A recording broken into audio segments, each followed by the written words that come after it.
Folks, Brian here. So I am selling my 1984 Neoplan Pegasus Spaceliner motorhome. So the bus chassis is a Neoplan Spaceliner, and it was converted in 1984 by Pegasus Motorhomes. They didn't do very many of these. In fact, there are only about 3 of these in North America. It's a really uncommon vehicle. There are some 3-axle versions. There's probably about 30 of those around. At any rate, let me take you on a tour. So let's start with the outside. So probably the premier feature about this coach is the driver's door. So in the driver's door, you've got easy access to the driver's seat. This is the steering wheel and the gauges.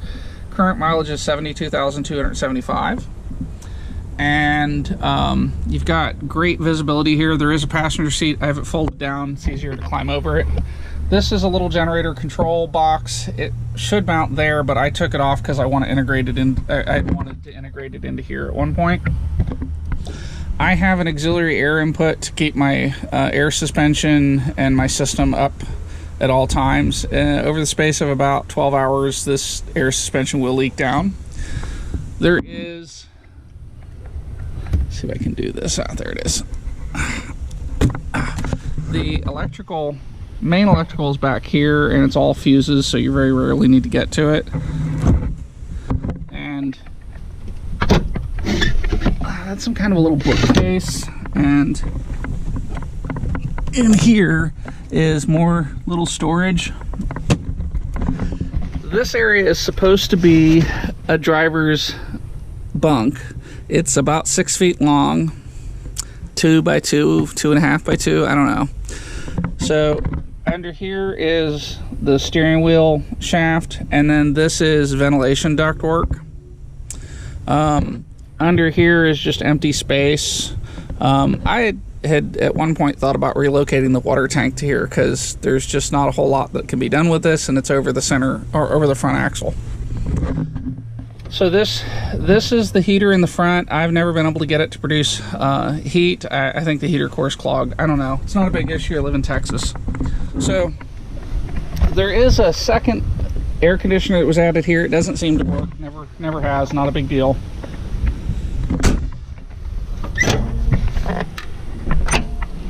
This is a storage compartment.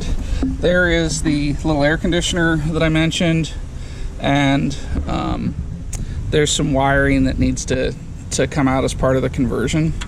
And when I say the wiring, I mean this wiring. All the running lights have been converted to LED, very reliable.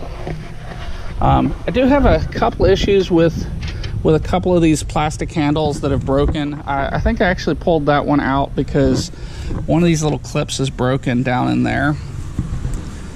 This door will not open because this latch won't release. The generator is in here. I'll come back to that at another point. This is the wet bay. Your dump is there, and I actually have a drain that I installed there for this RV. 50 amp input.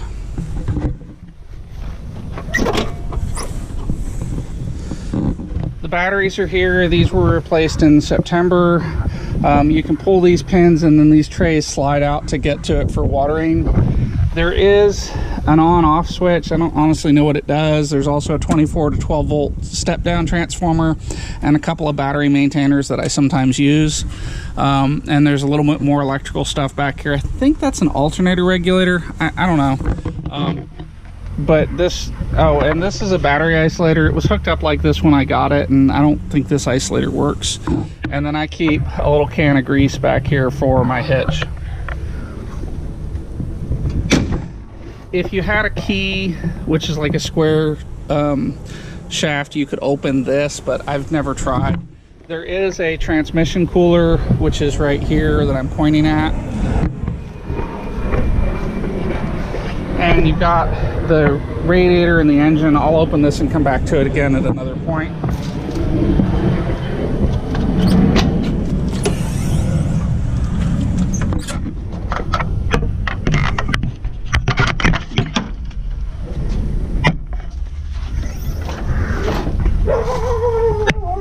you've got really superb access to the engine and the side of the transmission back here. There is a 100,000 BTU Webasto heater. The controls for it in the front work. This pump works. I've never been able to get this thing to fire up. I don't know, it might be a bad control box. It might just be that I haven't found the switch. I really have no idea. I live in Texas. It's hot here. I don't need a 100,000 BTU diesel heater. So let's talk about the engine a little bit. This has not been cleaned or appreciably pressure washed since I bought it 3 years ago. So you can see this Detroit diesel doesn't have that much in the way of oil leaks going on. Every Detroit diesel has oil leaks, so if you see a clean one, it means it's either washed, out of oil, or in a museum. But this one is equipped with Jake brakes. I've never been able to get them to operate. I don't know what's going on there. It's just not important. The transmission does have a retarder on it. And then this is the air filter here. And I'm going to zoom in so you guys can try and look at that. That's the oil fill. It is a little hard to get to. That is the, so this is the oil dipstick, and then that's the oil fill up there. The transmission dipstick is up in the back, and I'll open that in a second. The water heater was originally here. I've removed it. This conduit is full of obsolete cabling that needs to come out. It had like a backup camera and some phone wires and crap. And then this is some of the previous plumbing that I pulled out because these fittings just tend to leak, and I got sick of dealing with them. I was going to relocate the water heater, so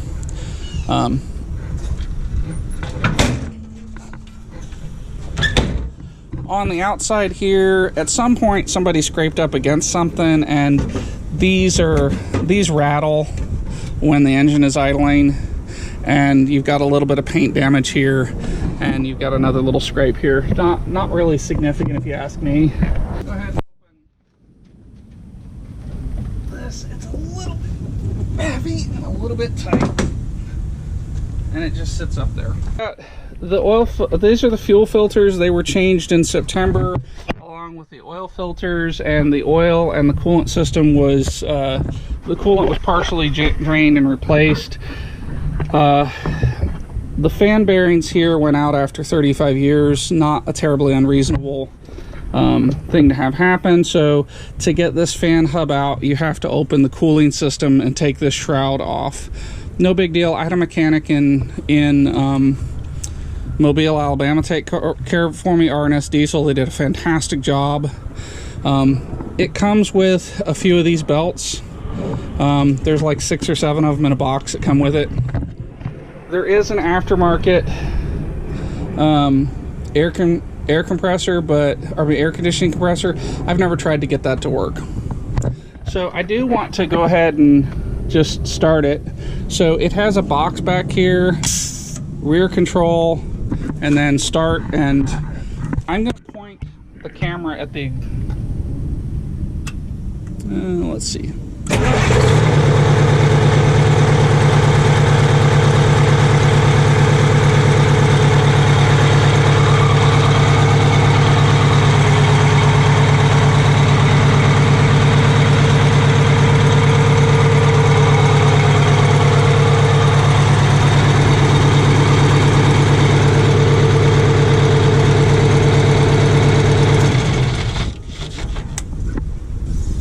So what I wanted to show there was this bus has been sitting since Sunday. I moved it forward and back because I had to put my tow dolly away, but it doesn't smoke at all.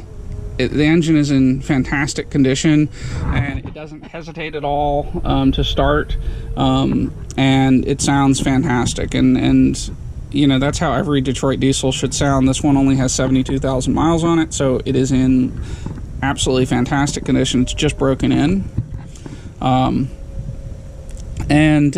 Anyway, that's kind of that. So I've also got a class 3 trailer hitch. This will come with the bus, and there is a little pigtail that I have wired here. I fabricated these aluminum plates and then replaced this with LEDs, and the wiring is here and it is labeled. So again, you have a wet bay here, and then this is the electrical bay. On the other side is the generator, and in the middle is a water tank, and then this bay is empty. You have the fuel tank here, and I want to point out 200 gallons, Neoplan, Pilsting, West Germany, 1984, and 1172. The N117 is Neoplan 1172. If it had an A in front of it, it would be an American Neoplan.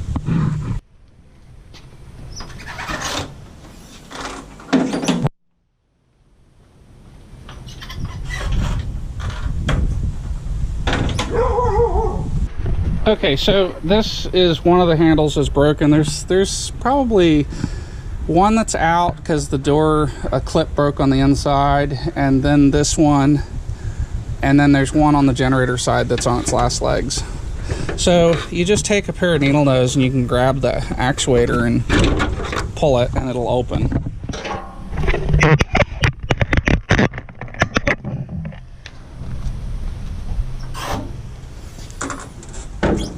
Got a water tank here. There used to be a curbside dump. I cut it out because I can't possibly imagine why you'd need a curbside dump, and I have disconnected a lot of the plumbing because I was going to pull these tanks out and redo them. This is a new SureFlow water pump. Gray tank is about 65 gallons. The black tank's about 75 gallons. There is some 3/8 PEX that's still here. This is a transfer switch that the previous owner concocted. I don't like it. I don't like it at all. The only good thing is it's a 5-second delay when you plug in the shore power. There are some big Trojan batteries. These are good as cores. There is an extra one of these, and there's a set of chains, and then there's a Genius battery maintainer and a 24 to 12 volt converter. Vanner is top of the line in vehicle electronics. There is a water tank back here. I'll show it to you again in another second. And one of the things I didn't like, and the reason I was going to just strip it and start over, was this wiring's not secured properly, and this is all the house wiring. So this is the front clip, which I currently have off. These are the hubcaps. This is the ductwork that goes under the dash. This is a water tank. This is one of them. I don't know exactly what size it is. You can see the second water tank there is bigger, and the reason it was split is because there's some structure here. The generator intake is there. There is a couple gallons of oil, a couple gallons of coolant, some power steering fluid, a bucket of belts.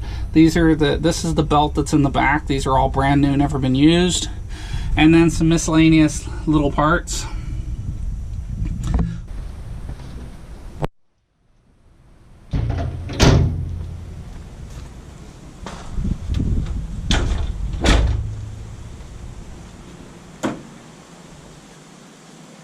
This one, the springs are a lot stronger. That's unique to this bus is what's called a plug door. So this door is air operated, and you see it drops down and comes out. There should be a tie rod that goes from here under here, but it was messed up, so I took it out. And there are 3 switches. One of them's hidden. I'll show the new owner. Another one is here, and there's a third one on the dash. And when you push the switch, it actuates the pneumatics. And it's best to guide it in right now. So coming in the back, and this is part of the reason I have the air compressor set up, is it keeps the door operating. So I've stripped this coach out. So these are the stairs. You come up, and in the front is an area that was like a little living room or lounge. It can be built out as you'd like. These are the trims for the air conditioners, and this is access to the top of the fuel tank and the fuel gauge. It is 8 feet from side to side and 7 feet from top to bottom. It's huge. These are factory deleted windows. There's some plywood that comes with it, and there's a queen size bed frame that can come with it. If you don't want it, you can leave it here, doesn't matter. And I saved some of this wiring because a lot of it's salvageable. It is boat cable, it is the appropriate wire for RVs, and the stuff's really expensive. So if I could salvage some of this, I was going to. This was a really high-end RV. You can see there's crazy things like a jacuzzi. I think I've got liquor dispenser taped off. These are emergency exit windows. I rigged these up temporarily to keep it closed. You need to decide how you want to do that. If you open them, you get a lot of airflow in here.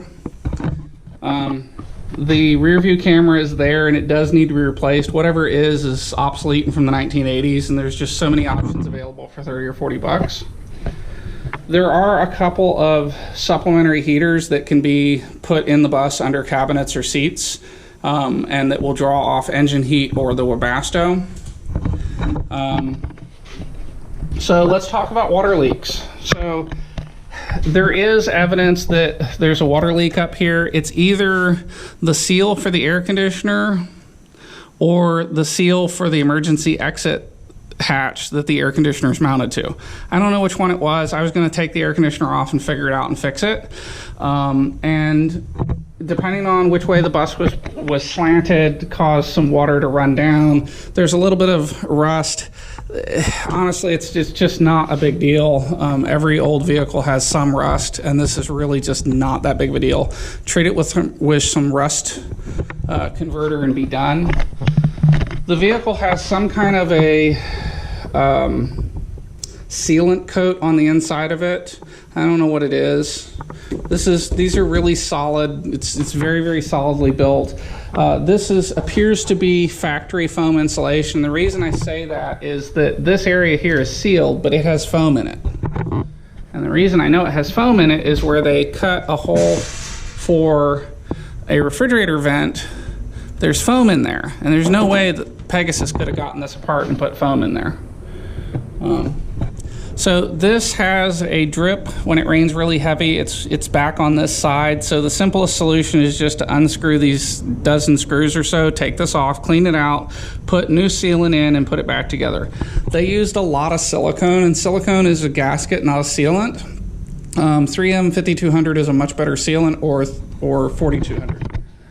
I added a fantastic vent fan. Works pretty good. It's disconnected right now because all the electrical came out.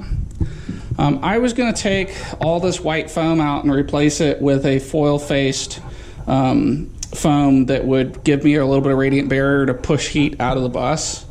It was something I could do for $150 or $200 while I had the walls open. And the reason that I took the walls out is when I started to make changes to this configuration, it was substantially overbuilt. They had 2 layers of plywood, a 1/2 inch and 3/4 inch on the inside of the walls. It was all 3/4 inch MDF. It was just extremely heavy, and there was no reason to do that. So I was going to strip it down and put some 1/4 inch plywood on the walls and be done with it. You have 2 windows that are fixed and 2 windows that are open. And I want to take a second to talk about one of the features that is amazing and unique. It's one of the reasons I had bought this bus. You have a tremendous amount of large windows. So you can see, if you're parked in a national park or a state park, or at the beach, you can see everything around you. These are tinted windows. The tint is either factory or very, very well done. It's reflective to the outside. People cannot see in very well, and it is, and at night it reverses. You can't see out, but they can see in. But it's a nice feature. And again, these windows do open, so I'll show you how this works. This is 35-year-old plastic, and so it's not doing so well. Several of them broke when I exercised it to get the windows to open. But these windows open, and you get a lot of ventilation. They are hinged with solid metal hinges. They ain't going anywhere. They're never going to fall out. But you get a ton of ventilation when they're open. And so I devised these as a temporary solution just to keep it shut while I'm working on the bus. I would recommend either replacing the windows, which is kind of last resort, closing them permanently again, or changing it to like a skylight opener that pushes it out and pulls it in. So there is a water leak here and here, and I don't know exactly what's causing it, but this is what's behind the windshield wiper motors, and my guess is that either somebody took out the drain or the drain is clogged, and I just haven't gotten up here to deal with it. You know, so that's something that needs to be dealt with. It's a great opportunity to do it while it's open. There is some more significant rust here, but I don't think you know, that's the window frame. I don't think it's the end of the world. And then this goes down into the driver's area.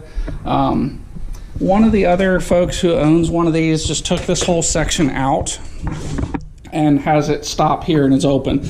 But this is kind of what's special about this coach, is you get 40 feet of usable space in here.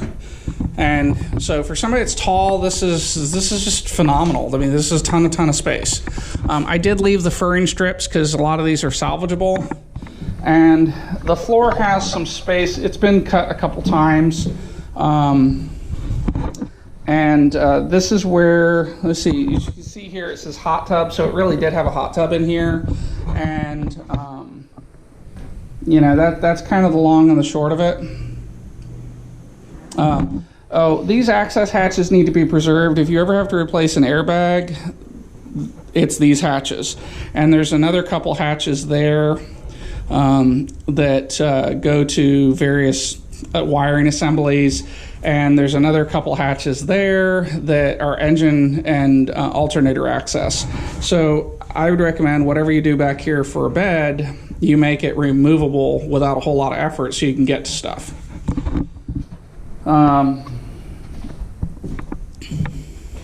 There is a table inset. I never got around to removing that. It's for a pole to go on. My gate's kind of in the way, but you can see their LED headlights, and if I remember right, the reason that clip is off is because the things it screws into came loose. They're like little rubber things with a thread in them. You get them from Grainger. And I have this taped off because last time I drove the bus was in December, and cold air was blowing through there and I got sick of it. So I did convert the generator to a 12 volt automotive electric fan, and I put some hardware mesh here. There had just been an opening, and there's a lot of wasted space behind these tanks. I'm just going to stick this back here so you can see. I think that could be better optimized. It does include the paper towel dispenser. That's just a nice feature to wipe anything off your hands. And this is all the wiring that I pulled down. I think it should be removed and redone completely. There's also a drain hose and a storage device for it. And there's a freshwater hose that I would bring the freshwater hose connection over here from the other side.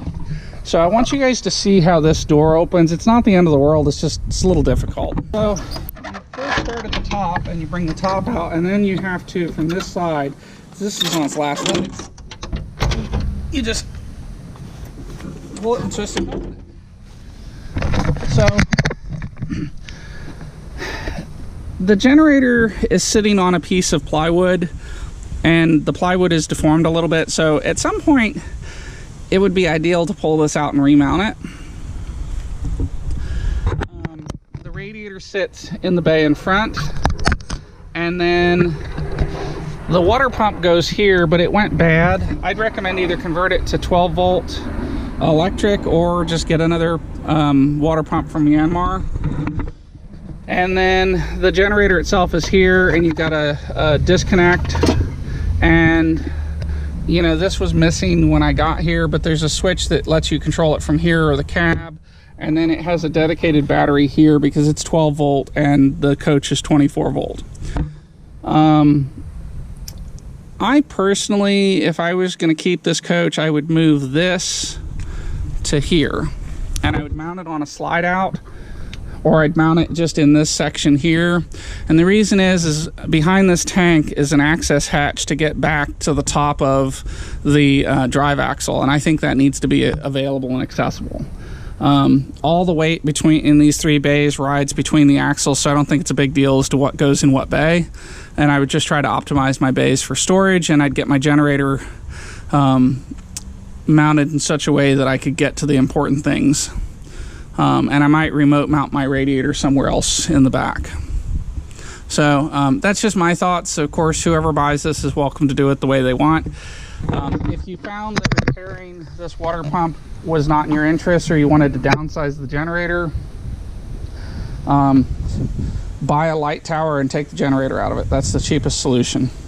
Yanmar is a great engine.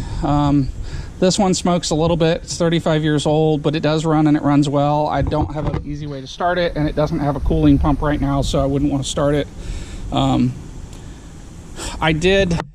This is for the fan. Basically, if the generator's running, the fan is running. And then there's also a little 12-volt fuel pump here with an on-off, and that comes out of the main tank.